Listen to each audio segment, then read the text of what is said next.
Channel I.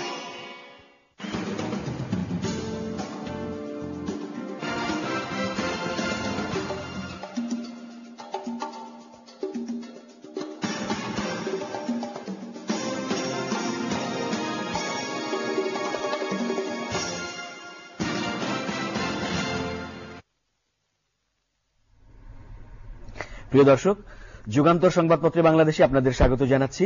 আমি মীর মাসরুর জামান। চলমান পরিস্থিতি নিয়ে আলোচনার নিয়মিত আয়োজনে আজ আমাদের সঙ্গে রয়েছেন আন্তর্জাতিক উন্নয়ন সংস্থা অক্সফাম বাংলাদেশের কান্ট্রি ডিরেক্টরের দায়িত্বপ্রাপ্ত এমবি আক্তার। আমরা স্বাগত জানাচ্ছি আপনাকে আমাদের মধ্যে এই আয়োজনে। প্রিয় দর্শক, আমরা দেখছি যে আজ গণমাধ্যমগুলো জুড়ে বা সামাজিক পর্যায়ে যে আলোচনাগুলো হচ্ছে, সামনে পৌর নির্বাচন এবার দলীয়ভাবে হচ্ছে, তার প্রার্থী চূড়ান্ত করা নিয়ে আলোচনা হচ্ছে। একটি ছাত্রী নির্যাতনের ঘটনায় অভিযুক্ত শিক্ষক পরিমল জয়ধর, তার যাবজ্জীবন কারাদণ্ড হয়েছে নিয়ে আলোচনা। মাননীয় প্রধানমন্ত্রী ছিটমহল এলাকাগুলোতে 3G সুবিধা দেওয়ার কার্যক্রম গতকাল উদ্বোধন করেছেন, সেটিও আলোচনা রয়েছে। তবে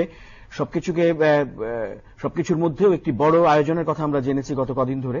আজকে গণমাধ্যমেও যার প্রতিফলন আমরা দেখতে পাচ্ছি যে এই যে খাদ্য অধিকার মানুষের বিশ্বজুড়ে এখন যেটি নিয়ে বিশ্বজুড়ে আলোচনার একটি বিষয়, এবং জলবায়ু পরিবর্তন এবং এর নেতিবাচক প্রভাবের হাত ধরে যে মানুষের খাদ্য নিরাপত্তাটি একটি হুমকির মুখে, এই অবস্থায় খাদ্য অধিকার নিয়ে একটি কার্যক্রম হয়েছে জাতিসংঘের খাদ্য কৃষি সংস্থা এবং অক্সফাম বাংলাদেশের আয়োজনে গত 3 দিন ধরে।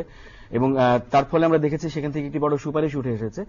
জাতীয় এবং আঞ্চলিক পর্যায়ের যারা সেখানে অংশ নিয়েছিলেন তারা বলেছেন যে খাদ্য অধিকারের বিষয়টিকে আইনে রূপান্তরিত করা এবং এর জন্য আঞ্চলিক সহযোগিতার ব্যাপারটিও সম্প্রসারণ করা। তো আমরা এই নিয়ে এই উদ্যোগের অন্যতম সহযোগী এমবি আক্তারের সঙ্গে আলোচনা শুরু করতে যাচ্ছি। আমি প্রথমে একটুখানি বলি যে আমাদের যে নির্বাচন হচ্ছে গ্রামে গঞ্জে, সেটা একটা বড় জায়গা হচ্ছে যে আমরা তো গ্রামে কাজ করি। গ্রামে এই নির্বাচনগুলো, বিশেষ করে স্থানীয় সরকার নির্বাচনগুলো অনেক উৎসবমুখর হয়, এবং এবার তো যে সময়টিতে হচ্ছে সেটি হচ্ছে যে শহরে হলেও এটার একটা প্রভাব গ্রামেও যায়। সেটা হচ্ছে যে ধান কাটার পরপরই কিন্তু গ্রামে মানুষ, শহরে মানুষগুলো যখন অনেক স্কুল পরীক্ষাগুলো শেষ হয়েছে সেই সময় এই নির্বাচিত হচ্ছে। এক ধরনের উৎসবমুখর, এবং সবাই খুব চেষ্টা করছে যে কি হবে, আলোচনাটা অনেক বেশি থাকে বিভিন্ন জায়গায়। মানুষের গ্রামীণ অর্থনীতিটাও একটা হয়, চাঙ্গা হয়ে যায় এই সময়, মানুষ খরচ করে বিভিন্নভাবে আলোচনার মধ্যে আসে। তো একটা উৎসবমুখর বিষয়টি আছে। যেহেতু এবার নির্বাচন প্রতীক, রাজনৈতিক প্রতীকের উপরে হবে, সেখানে একটুখানি মানুষের মধ্যে শঙ্কা আছে যে কিভাবে হবে, কি হবে না হবে।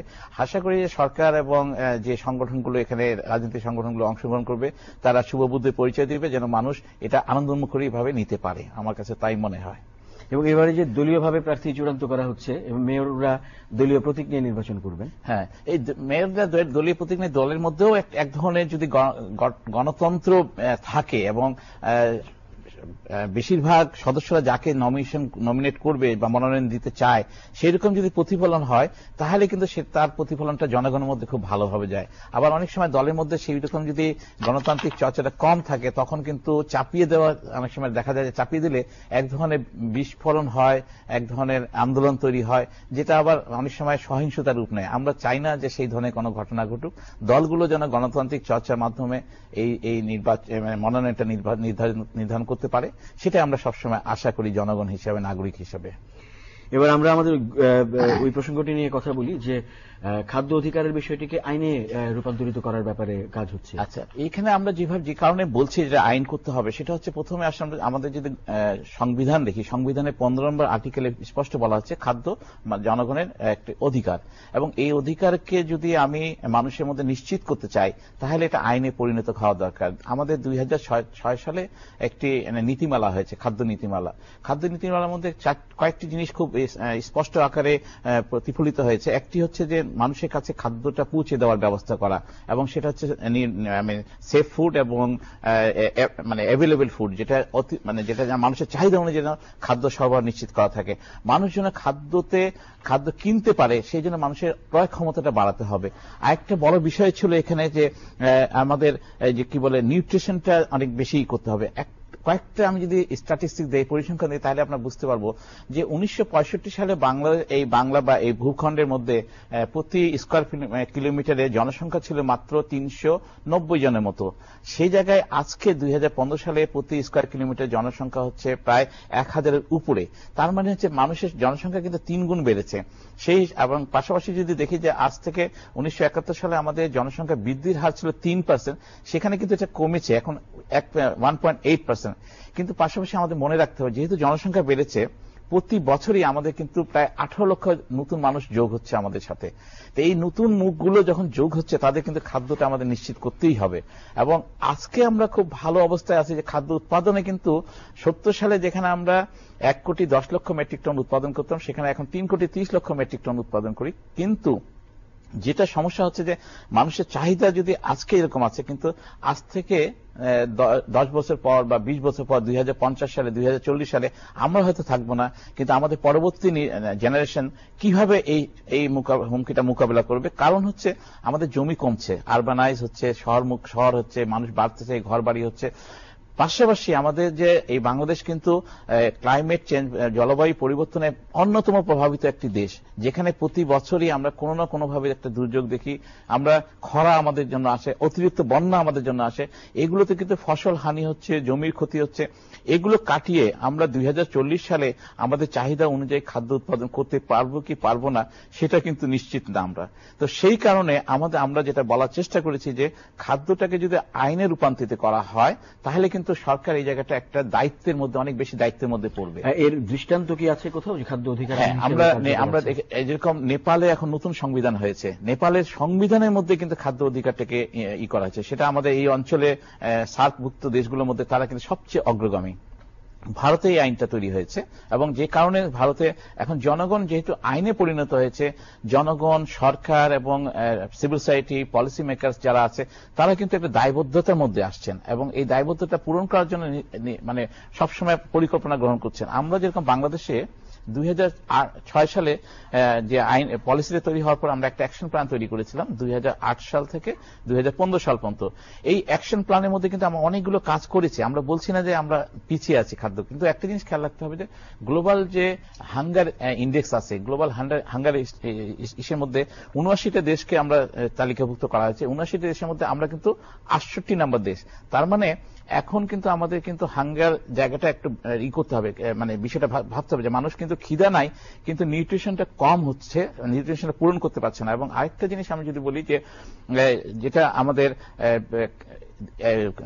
অন্যতম দরিদ্র বা হতদরিদ্র সংখ্যা আমাদের কিন্তু কমে এসেছে, কিন্তু এখনো প্রায় আমাদের 2 কোটির মতো মানুষ কিন্তু এটার মধ্যেই বসবাস করছে। তারা মানে বৈষম্য এবং অন্যায্যতার মধ্য দিয়ে কিন্তু যাচ্ছে, প্লাস হচ্ছে তারা বেশিরভাগই বসবাস করে আমাদের চর অঞ্চলে, কোস্টাল এরিয়াতে, তারপরে হচ্ছে হাওর অঞ্চলে, যেখানে কিন্তু একটা দারিদ্রতার পকেট এরিয়া। সেই এরিয়াগুলোতে কিন্তু আমাদের যদি বিশেষভাবে দৃষ্টি নিতে হয় সরকারের এবং জনগণ, রাজনীতিবিদদের, তাহলে কিন্তু পলিসি থাকা দরকার, যে পলিসিটা আমাকে মানে করবে, গাইড করবে যে আপনাকে এখন কি করা দরকার, কিভাবে করা দরকার। একটা উদাহরণ দিতে পারি, আমরা যখন 2008 সালে বাংলাদেশে খাদ্যের একটা অভাব দেখা দিল, তখন কিন্তু পার্শ্ববর্তী দেশ থেকে আমাদেরকে কমিট করা হয়েছিল যে আমাদেরকে একটি নির্দিষ্ট পরিমাণ খাদ্য সরবরাহ করা হবে, কিন্তু তারা সেই সময় করা হয়নি। সেই সময় 25 টাকা কেজি চাল কিন্তু 45 টাকা কিনতে হয়েছে মানুষকে। তো এই যে একটা অপ্রত্যাশিত অবস্থার সৃষ্টি হয়, তখন কিন্তু আমাদের একটা আঞ্চলিক যদি সহযোগিতা না থাকে, তাহলে কিন্তু সম্ভব না। আমরা বাংলাদেশের মাননীয় প্রধানমন্ত্রী কিন্তু সবসময় সার্ক ব্যাংকের কথা কিন্তু বলে এসেছেন, ফুড ব্যাংকের কথা বলে এসেছেন, কিন্তু আমাদের যেহেতু এই ভৌগোলিক অবস্থার মধ্যে, এই বাংলাদেশ, ভারত, পাকিস্তান, নেপাল, এই অঞ্চলটার মধ্যে রাজনৈতিকভাবে আমরা এত বেশি দূরত্বের মধ্যে বসবাস করি যে এই ইস্যুটা কিন্তু কোনো সময় আসে না। আজকে নেপালে কিন্তু খাদ্যের সরবরাহ কমে গেছে, ফলে তাদের কিন্তু খাদ্য অভাব দেখা দিচ্ছে। আমাদের বাংলাদেশে ওইটার সময়টা ছিল, আমাদের কোন সময় কোন ধরনের ডিজাস্টার হবে আমরা জানি না। তো এই জায়গাতে যদি সহায়তাপূর্ণ একটা যদি বিষয় না থাকে, আপনার সার্কে যে ফুড ব্যাংক হওয়ার কথা, সেটা যদি একটা ভার্চুয়াল এগ্রিমেন্টের মধ্যে আমরা না আসতে পারি, তাহলে কিন্তু একটা পর্যায়ে গিয়ে আমরা কিন্তু ক্ষতিগ্রস্ত হব, এবং সেই ক্ষতিগ্রস্ত হবে সবচেয়ে দরিদ্র এবং প্রান্তিক মানুষরাই। এর রেশ ধরে আরেকটি বিষয়, আমরা জানি যে সামনে কপ সম্মেলন, যেখানে জলবায়ু পরিবর্তনের প্রভাব এবং এগুলো নিয়ে অনেক আলোচনা আমরা সবসময় জানি যে খুব গুরুত্বপূর্ণ এবং প্যারিসে হতে যাচ্ছে। অবশ্যই। তো এখানে আপনাদের দিক থেকেও প্রতিনিধি যাচ্ছেন এবং বাংলাদেশের মাননীয় সংসদ সদস্যরা যাচ্ছেন, তো এখান থেকে আমাদের এই প্রত্যাশা কি? আমরা যেটা এখান থেকে দুটো জিনিস আমরা খুব স্ট্রংলি বলার চেষ্টা করছি অক্সফাম এবং গ্লোবাল সিভিল সোসাইটির মাধ্যমে, যে এখানে যে রাষ্ট্রগুলো আছে যারা এই কার্বন ইমিশনে সবচেয়ে বেশি কন্ট্রিবিউট করছে, তাদেরকে কিন্তু আমাদের বাংলাদেশের মাননীয় প্রধানমন্ত্রী প্রায় 100টি দেশকে নেতৃত্ব দিয়ে, ছোট ছোট দেশগুলোকে নেতৃত্ব দিয়ে কিন্তু একটা সিদ্ধান্তের মধ্যে উপনীত হয়েছিলেন যে উন্নত দেশগুলোকে কার্বন ইমিশনের মাত্রা 3 থেকে কমিয়ে এনে 1.5 করতে হবে, যদি তারা ইউএন বলেছে 2। কিন্তু আজকে দেখা যাচ্ছে তারা কিন্তু সেই দিকে খুব বেশি নজর দিচ্ছে না, বরঞ্চ আরো নতুন নতুন দেশ কার্বন নিঃসরণের জন্য তাদের বাড়ছে, যেরকম ভারত, সিঙ্গাপুর, দক্ষিণ কোরিয়া, চীন, এরা কিন্তু এখন ওইভাবেই হচ্ছেন। ফলে দেখা যাচ্ছে যারা একটু উন্নত তারা এত শক্তিশালী যে এই বিষয়টা আলোচনার মধ্যে আনতে দেয় না। এবার কোপের মধ্যে আমরা এই আলোচনাটাকে অনেক শক্তিশালীভাবে আনতে চাই এবং আমরা মনে করি সবাই আমরা এইটা করতে পারি, এবং আমার অ্যাডাপ্টেশনের যে কস্টটা আছে সেই কস্টটাকে আমাদেরকে বাড়াতে হবে। অ্যাডাপ্টেশনে যে আমরা শুধু করলেই হবে না, শুধু যে এখানে সরকার এবং আন্তর্জাতিক সংগঠনগুলোকে এই জায়গায় আরো বেশি মনোনিবেশ করে গরিব মানুষের দিকে তাকিয়ে একটা সঠিক সিদ্ধান্ত নিতে হবে। অনেক ধন্যবাদ আপনাকে সময় দেওয়ার জন্য এবং আলোচনা করার জন্য। ধন্যবাদ।